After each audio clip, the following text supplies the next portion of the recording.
Good afternoon, everyone, and welcome. We're glad you're here for today's webinar, The Evolving Leader, From Authority to Authenticity.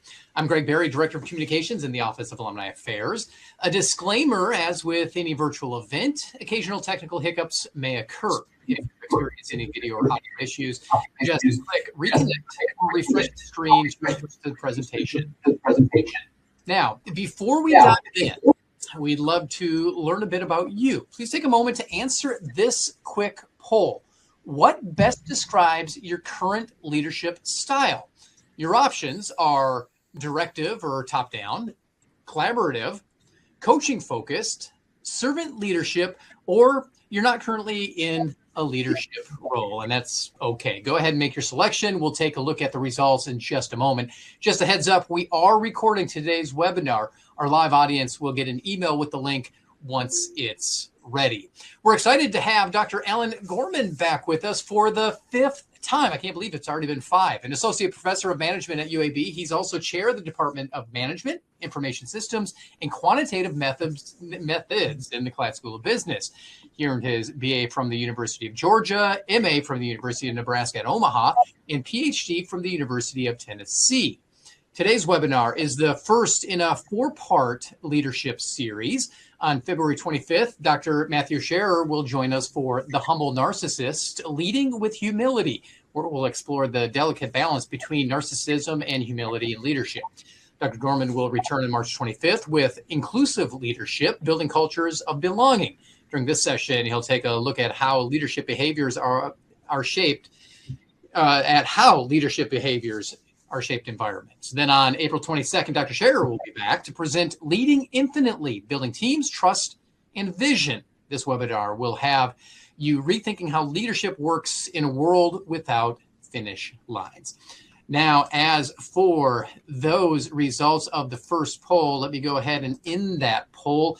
What best describes your current leadership style? 30% split collaborative and not currently in a leadership role, with 21% with servant leadership, and then coaching focused at 15%. So thank you so much for those responses. But before we turn things over to Dr. Gorman, we like to ask, what is your biggest challenge when trying to lead authentically? Your options are fear of appearing vulnerable, lack of time or bandwidth, team expectations or culture, organizational barriers, or uncertainty about how to apply authenticity. I'll keep this poll up for a bit so you can select your response. I'll drop it in the chat with the results. At this time, Dr. Gorman, welcome back.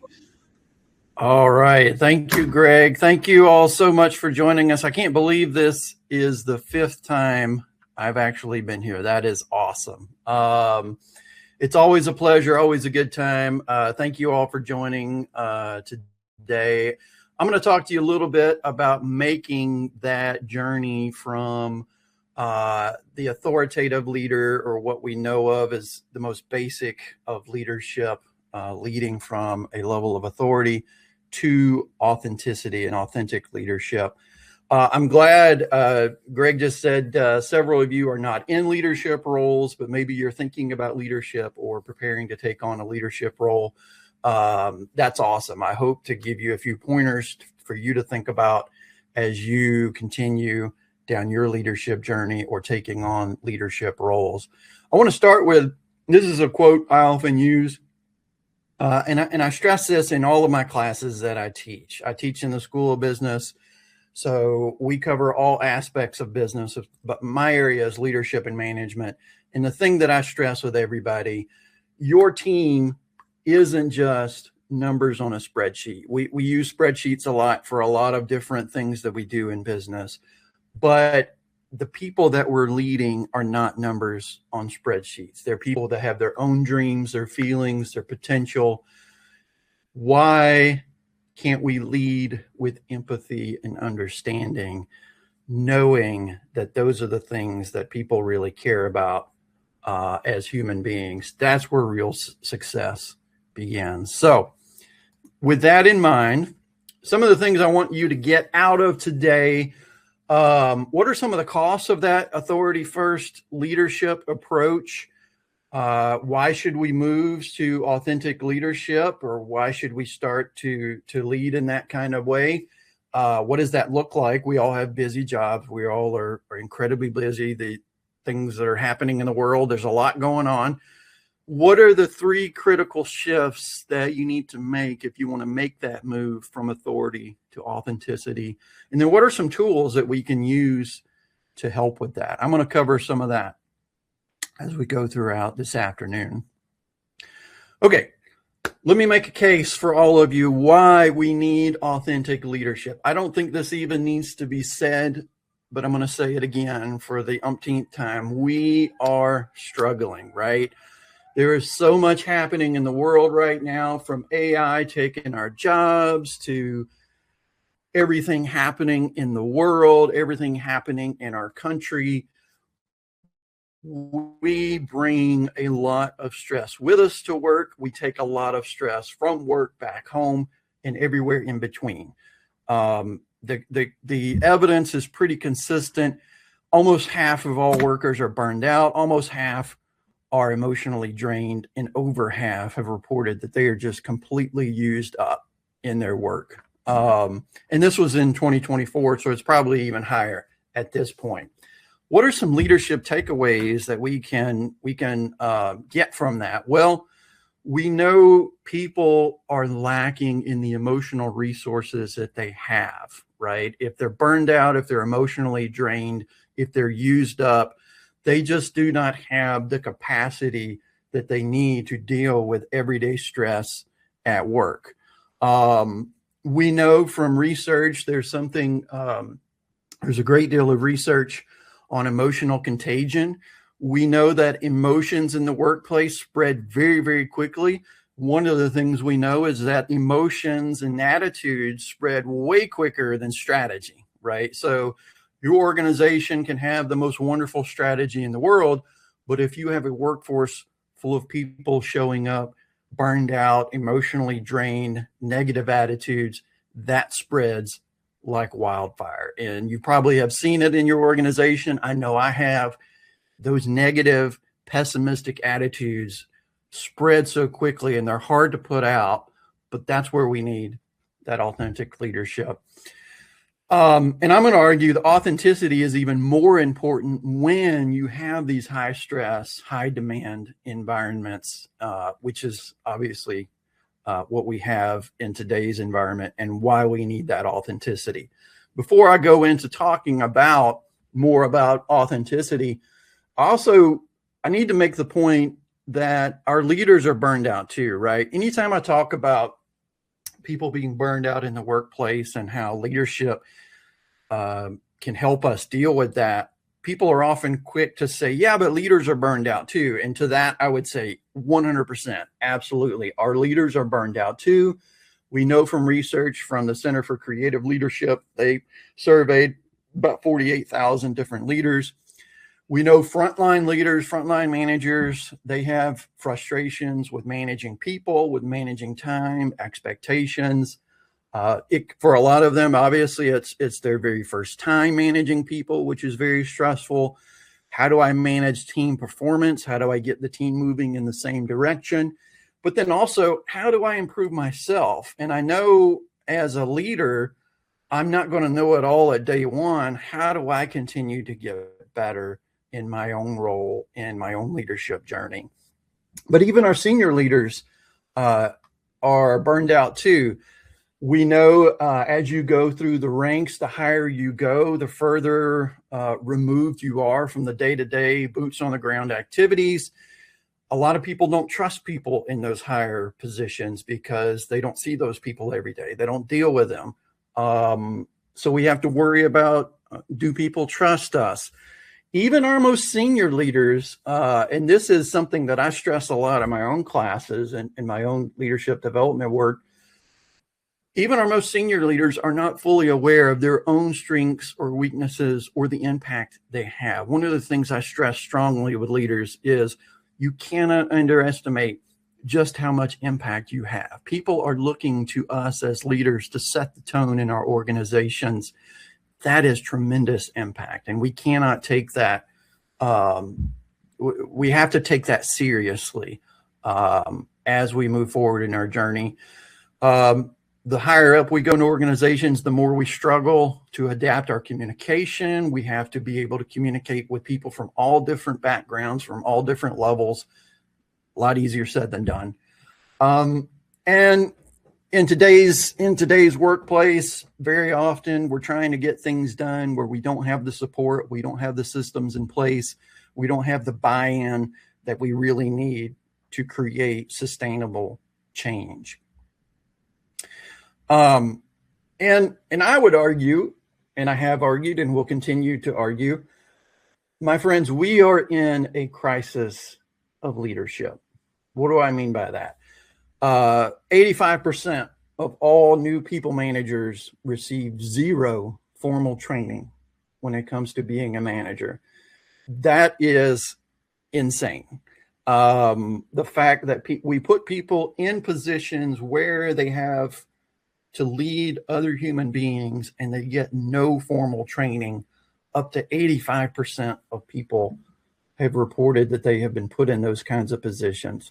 82% of managers enter roles without proper management training.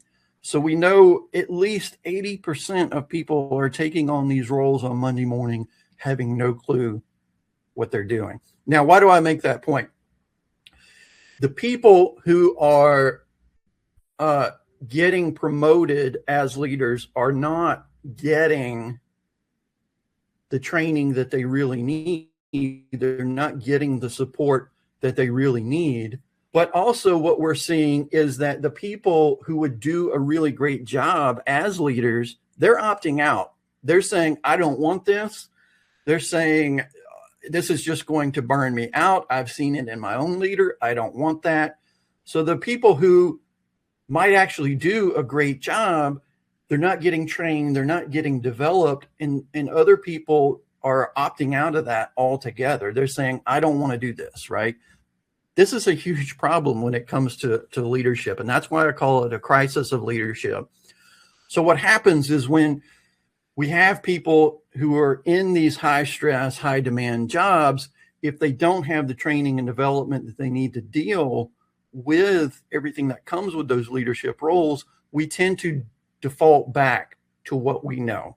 And what we know is authority-based leadership, right? I'm the boss, I'm in charge, I'm right, I have the answers, therefore I have the leadership capabilities, I have the authority, do what I say, right? So what happens when we do that? We start to over control things that we really don't control. We send mixed messages. We avoid tough conversations because literally the only thing we can use as a defense is, well, I'm the leader. That's your job. Go do your job.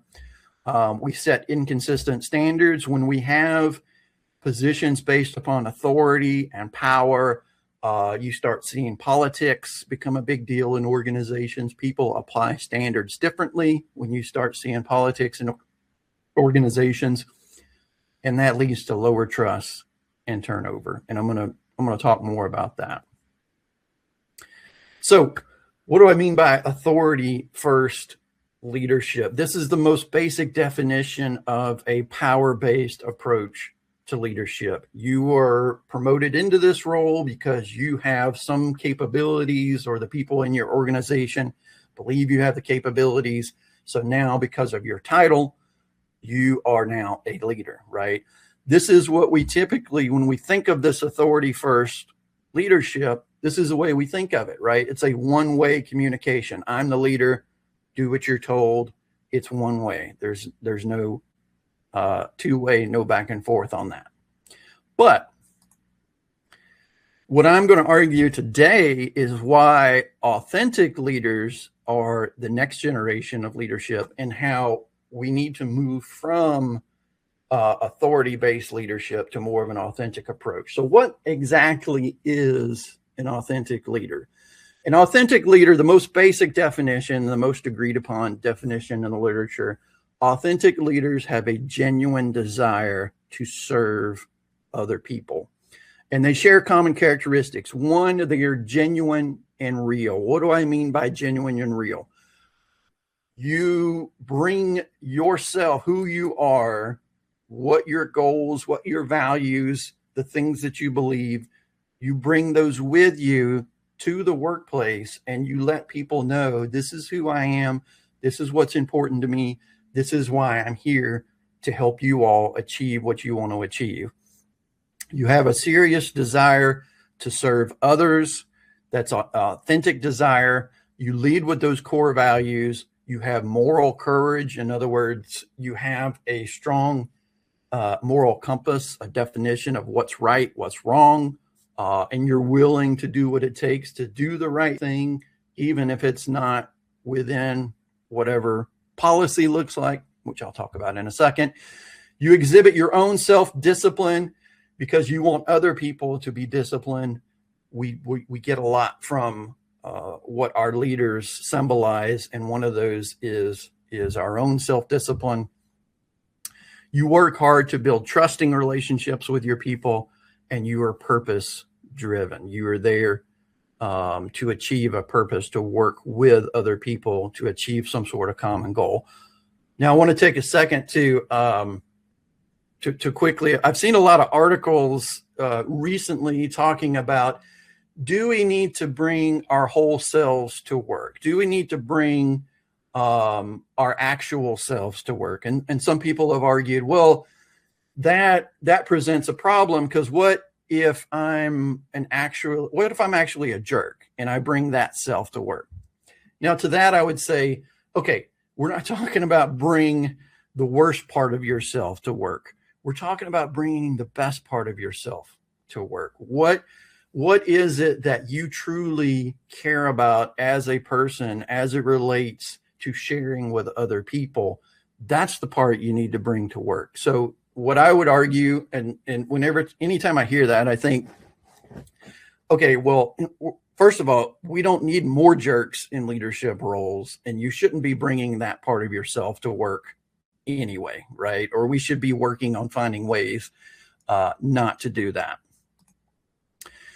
But, again, we've got this issue where the workplace today is just riddled with all kinds of problems, right? We've got, I gave a webinar a while back on toxic work cultures. What's a toxic work culture? We've got politics in the office. We've got favoritism. We've got backstabbing, talking about people behind their back, actual cases of abuse, poor toxic leadership. This is one of the biggest predictors of attrition, meaning people leaving your organization. And recent estimates suggest that having that healthy work culture, that healthy environment, is 10 times more important than what you make, than your pay, for predicting whether or not people quit. Which, this is something we've known for a long time, but even today, I still, when I talk to organizational leaders, I say, what do you think will keep most people here? Almost always they say pay. And then, okay, so we give people a bonus, we give them a raise, whatever. And okay, well then what are they going to want next? Well, they're going to want more pay, right? At what point does that end?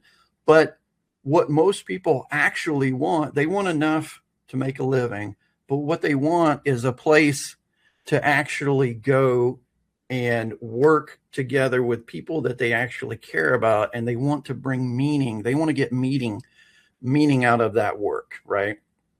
Most of the people just want a place to work where I can make a difference, I can have impact, and I want to feel like I belong. How do we do that as leaders? Well, we can impact that, right? Authentic leadership, I think, is the antidote to that, in combination with other positive forms of leadership. It builds consistency between our words, our values, and our behaviors. Here's a quick thing that I'll often ask with people if they say, well, I'm an authentic leader. What's a quick way to test that? Ask yourself, can my team predict my behavior? When I walk into a room, do they know, here's what he's going to be like, here's what he's going to focus on, he or she, here's what is going to be important to that person, here's how they're going to interact with their team, if your team can't predict who you are and who you're going to be on a day-to-day basis, you're lacking authenticity. Authenticity should be something that you wear on your sleeve, and it should be easy to predict what you're going to get from that leader on a day-to-day basis. So how do we move from authority to authenticity?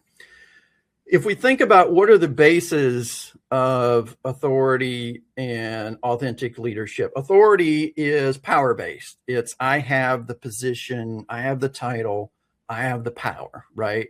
So your motive from an authority-based perspective is maintaining control, maintaining discipline, maintaining certainty.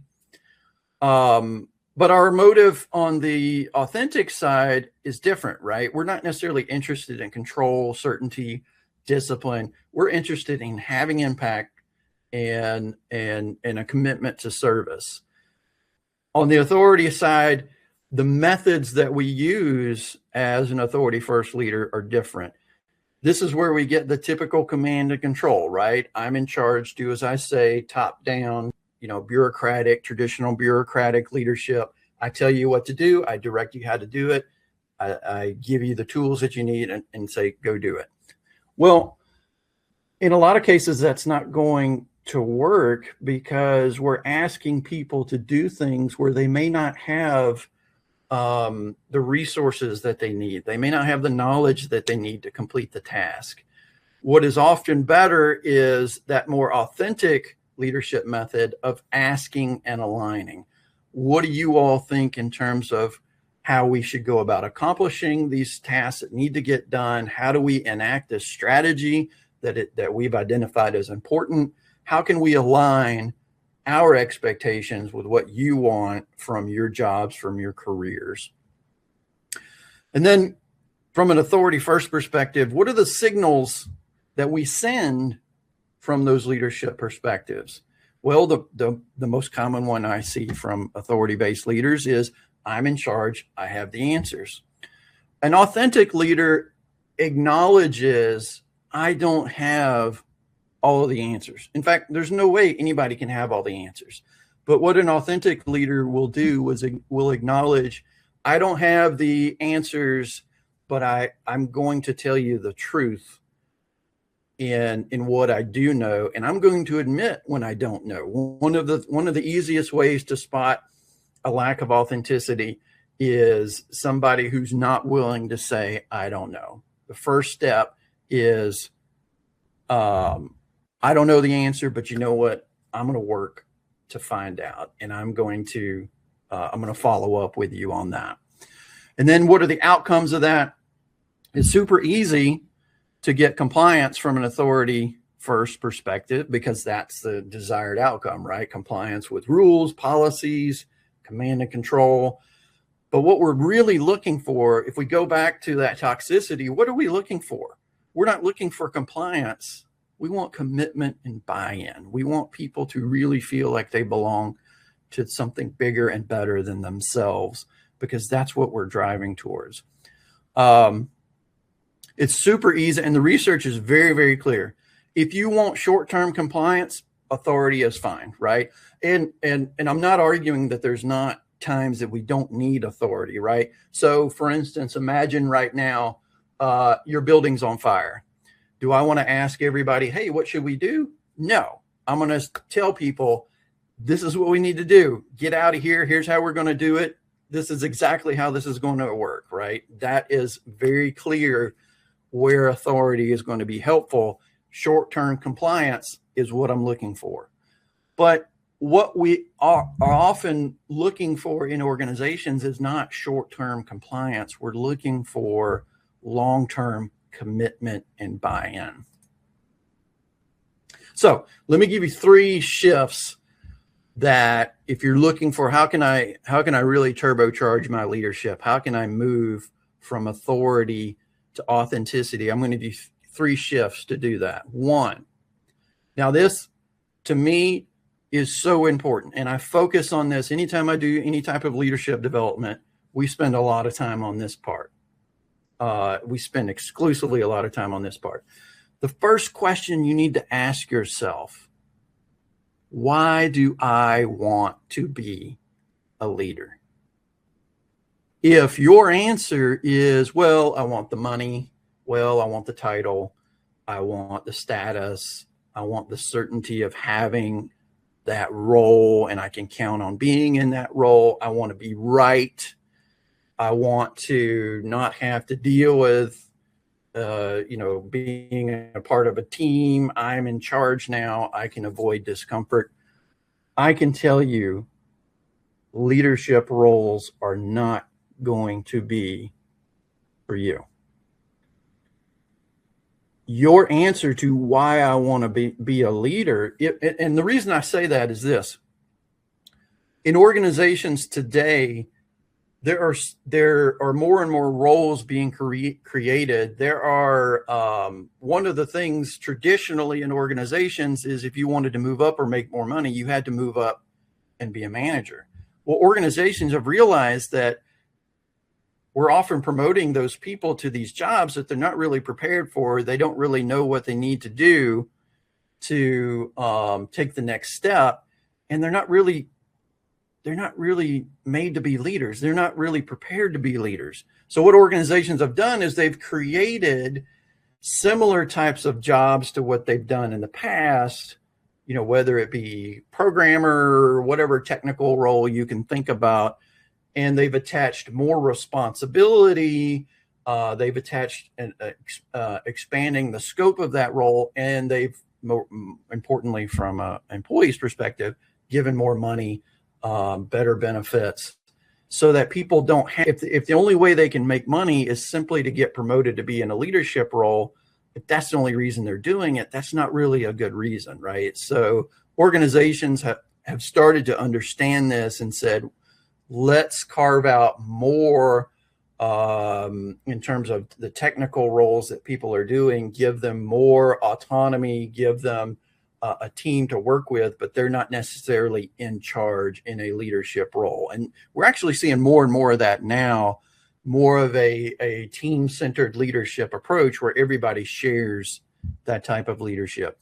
And to that, I would say that's great, because not everybody is going to do well in that type of role where you're in charge of other people. Our more authentic motives are, why do I want to do this? I want to do this because I believe in service. I believe in helping other people. I believe in growth. I believe in development. I want to share in creating something, that sense of shared ownership. And the thing that I always stress a lot, I want to build something. I want to be a part of something great with people that I care about, that I want to show up with every single day. If that's what you really want to do, that's where the authenticity is. If you just want to be a leader because of the perks that come with that particular role, you're going to be disappointed. You're only going to achieve short-term compliance. You're not going to get real commitment. So that's step one. Who am I in terms of a leader? Who do I want to be? Why do I want this role? And it sounds easy, but it requires a lot of critical self-reflection. You need to truly understand, what is it you want out of this role? If it's just the title, it may not be a good fit. Shift two, you need to flip your leadership mindset. And I give this idea of flipping your mindset. I give my good friend Bill Gentry credit for this. Bill Gentry used to work at Center for Creative Leadership for a long time, wrote a great book called Be the Boss That You Wanted. And it's all about, how can I take that next step into a leadership role when I've been in a team player role, a technical expert role. I've never been in charge of other people.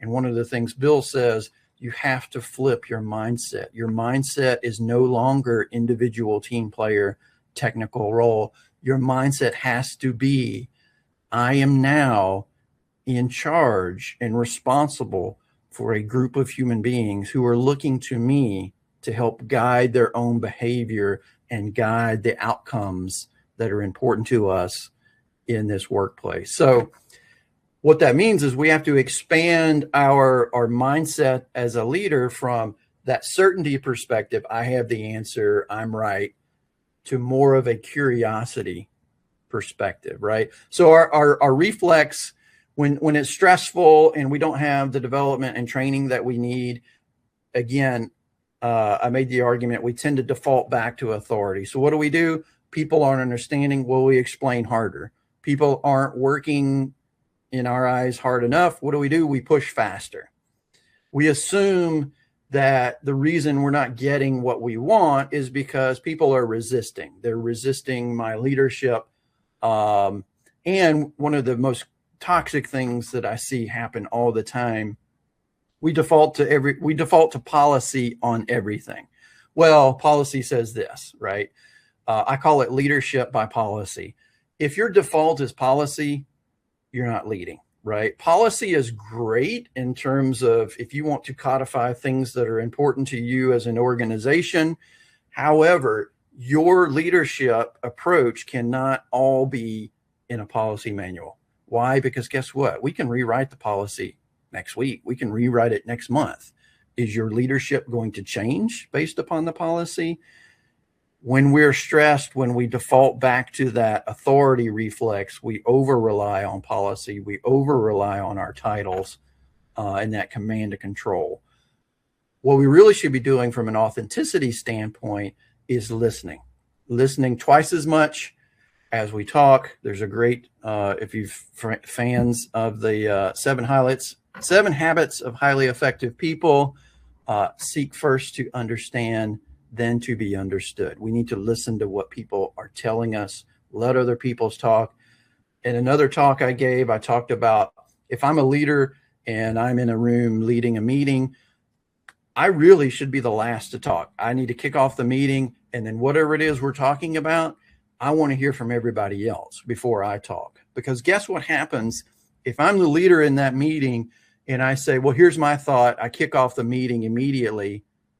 Who's going to disagree with me, right? Well, okay, well, the leader says, here's what we're going to do. Well, let's do that, right? People are a lot more likely to just go along rather than tell you their actual thoughts, especially the more political, the more power plays a role in those types of organizations.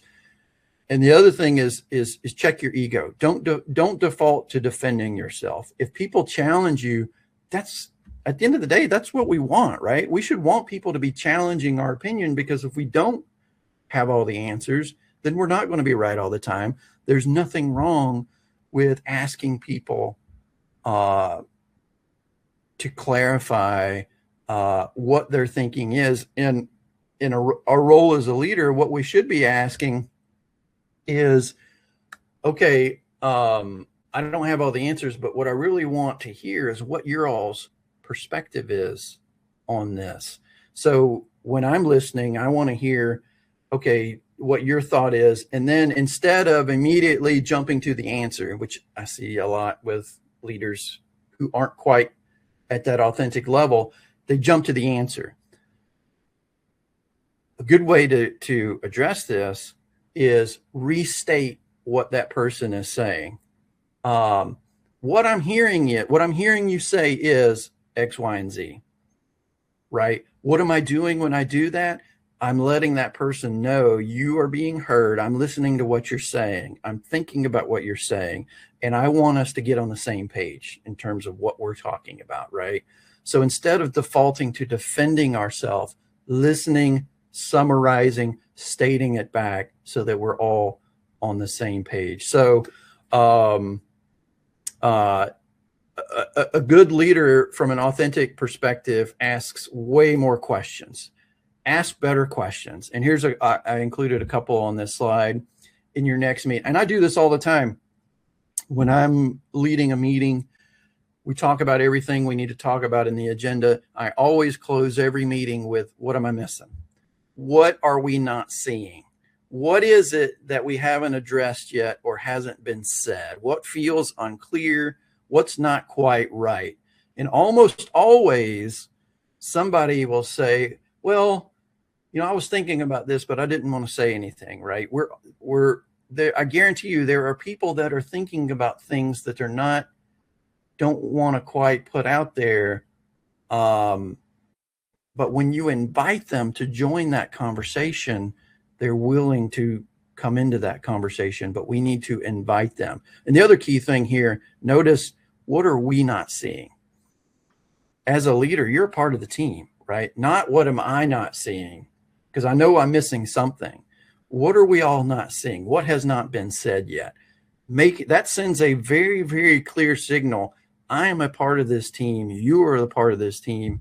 And we are both equals when it comes to setting our decisions, setting our strategy, and what we're going to do next.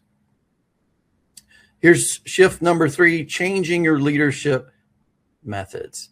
So instead of moving from command and control, now the emphasis more on what I call compassionate clarity, being direct, but doing it in a kind and consistent way.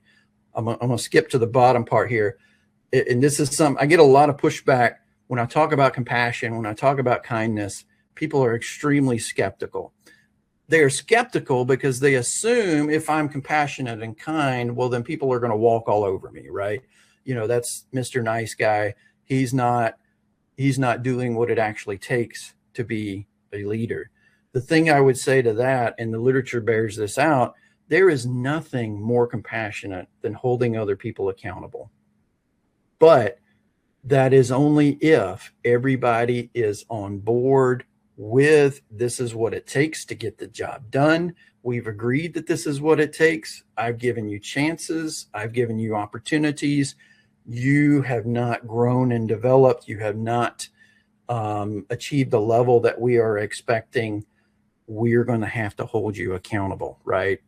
There is nothing more compassionate than holding other people accountable. And there's research that shows that when we hold people accountable and they end up for, whatever reason, if they lose their job, those people actually end up with better jobs. They find things that are more aligned with what their interests are.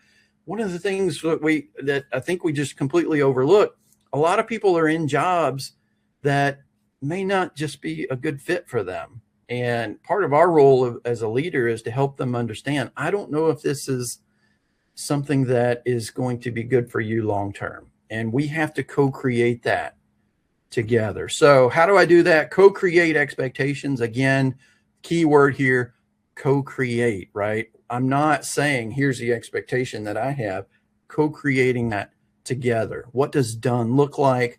What are the boundary conditions to that? What boundary conditions meaning what are resources that I need to get that done? What are things that can get in the way? And then aligning those decision-making expectations. Who's going to make the final decision? Is it going to be me? Is it going to be you? Is it going to be us together? 2, and this is another one of these things that sounds so obvious, tell the truth. When we don't tell the truth, people pick up on that very quickly, and it's the easiest way to erode trust, right? If I know I can't depend on you and you're going to lie to my face, we're done. Like, I don't care what position you have, what title you have. If you're going to lie to me and not be honest, I have zero respect and zero trust for you. So tell the truth. Don't come in with surprises. Be open and honest from the beginning. Give people specific examples of what you're looking for, of what you expect. And again, this is another kind of obvious thing to me. Acknowledge that the work is hard. Sometimes I see leaders who talk about the work that the people on their team are doing, and they just gloss over the fact that what these folks are doing is really, really, really hard and difficult to do at a high level on a daily basis. Acknowledge that. I see what you all are doing. I know how hard it is. I appreciate that. And that is something that I'm going to work to make sure that I recognize and reward that hard work. And obviously using a respectful tone, following through with coaching. We're going to talk about coaching in a second. If you have to give consequences, then do it, but do it in private. Don't do it in public, and document everything. I say document agreements and disagreements. If there's something you don't agree with, write it down and say, so you can come back to it later and say, here's some things we didn't agree on. Have we moved past that? What do we need to do so that we start to agree on whatever that is? Part of being an authentic leader is coaching more than you're commanding. What do I mean by coaching? The people that we're leading in the modern day and age, in general, we're not doing a whole lot of command and control. We're not doing a whole lot of directing. We're trying to get them to buy into the ultimate vision that we're trying to achieve as an organization.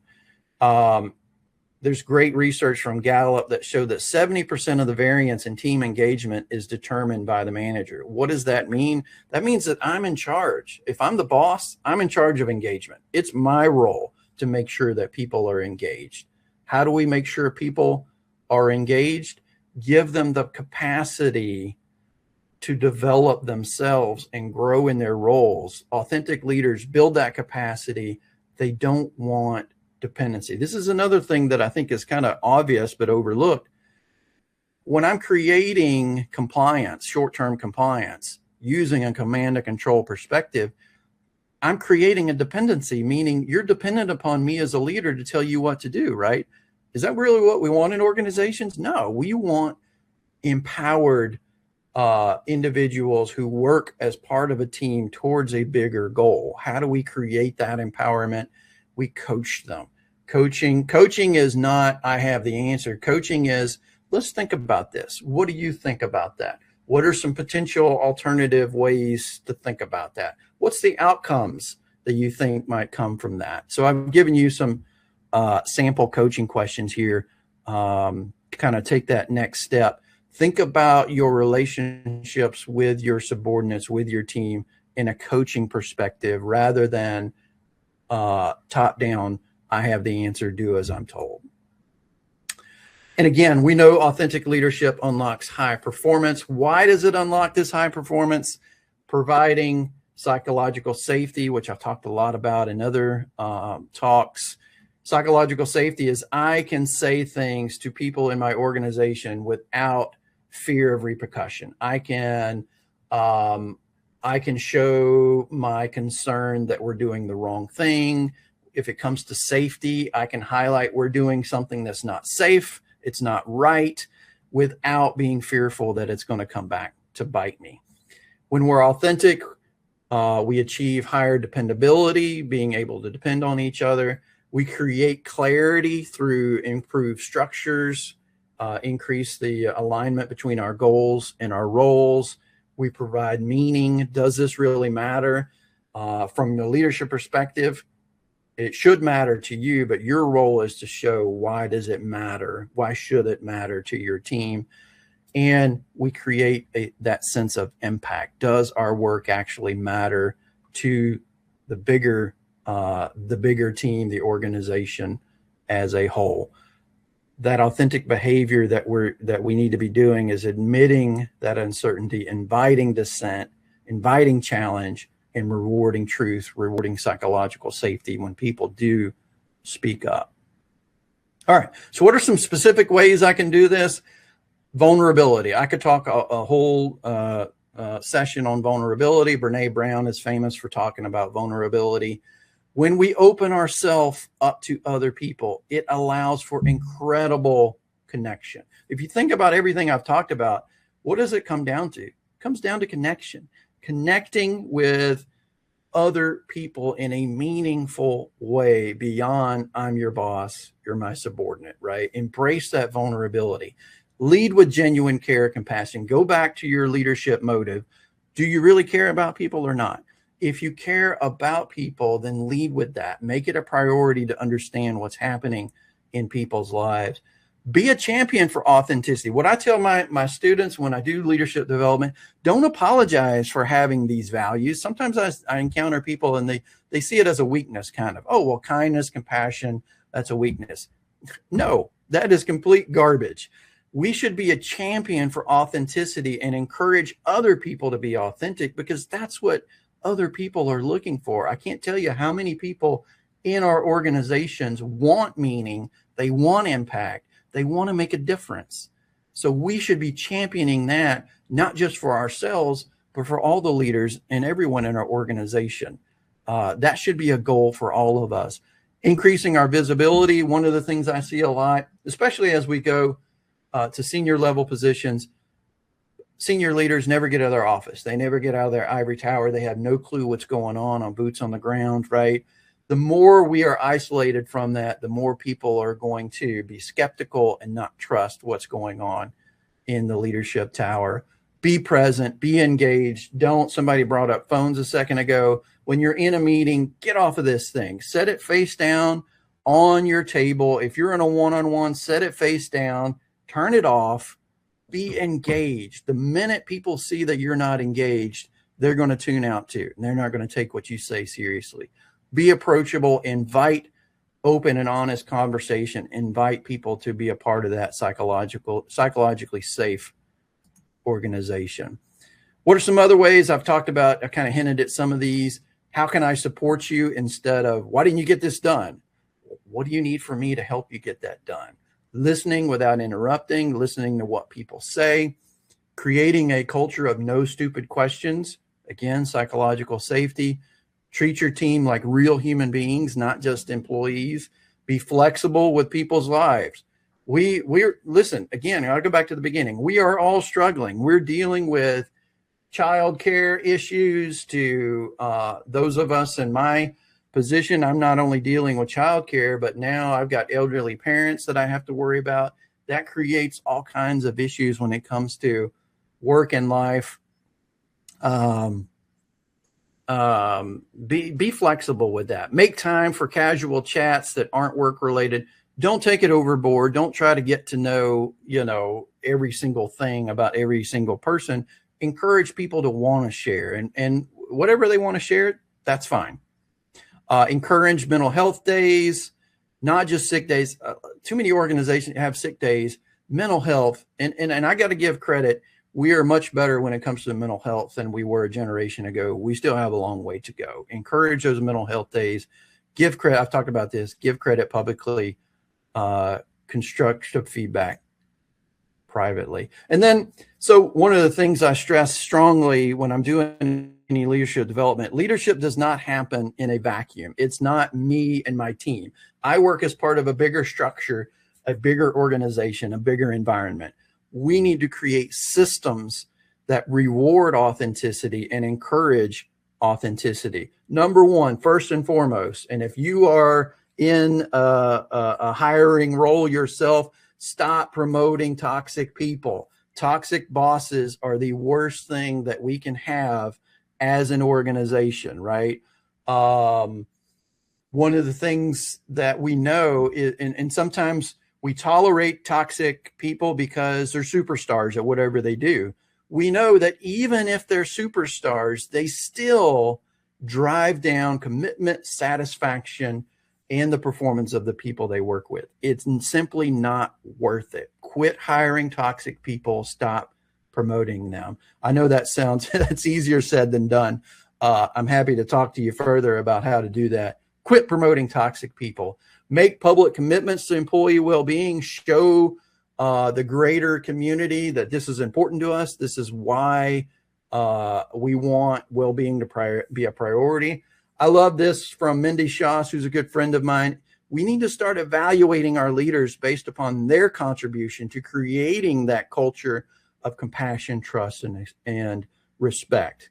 If you're not contributing to that, then you're really not doing your job as a leader. That should be a part of their own evaluation. Selecting new leaders, giving them the capabilities and tools to be authentic leaders, promoting those people who really can be the next generation of authentic leaders. So with that, here's a few resources that I know will be available in the PowerPoint deck. These are all up-to-date resources, really, really great information. If you really want to do a deeper dive, I encourage you to take a look at that last one, When Authentic Leadership Backfires. This addresses some of the criticism at authentic leadership. Authentic leadership not being bring your jerk self to work, but bring the best part of yourself to work that other people need from you in the workplace. So with that, I thank you. And I'm sure we've got some questions, Greg. We do, and I did just do a data dump of all of that information into the chat from the further resources. People can go ahead and Google it if they want as well. The links are in there, and they can click on that. It does look like the mentioned is the one that didn't actually make it, so I'll put that in there by itself. If you do have a question, if you have to answers here, we got time for this. So what percentage of leaders just step into the role of leader without having to learn or just slide into authenticity? I mean, you mentioned that a lot of people have to learn it. They actually just do. Be authentic. Automatic. Yeah. Automatically. Yeah. I think there is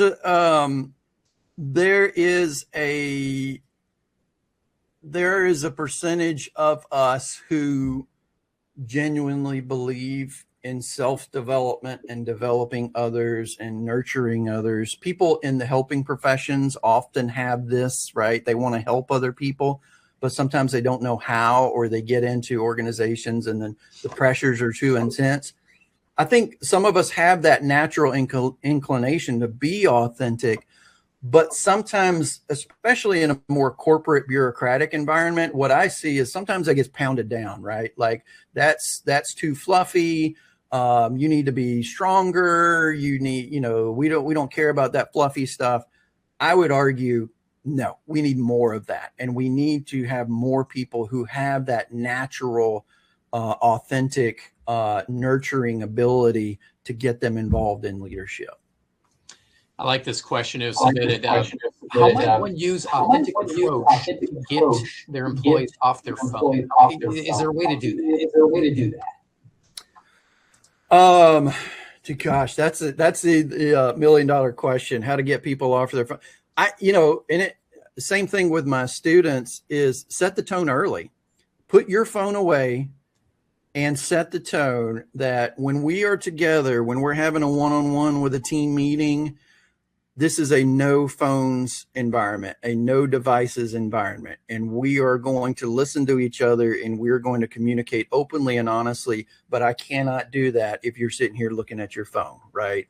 And so in my classrooms, if there's something that, if we've got a guest speaker, I tell them, put your laptops away, put your phones away. We're going to give our guest speaker undivided attention and we're going to participate. I think we have to set that expectation early. Dr. Gorman, thank you so much for coming back. We look forward to seeing you back in March.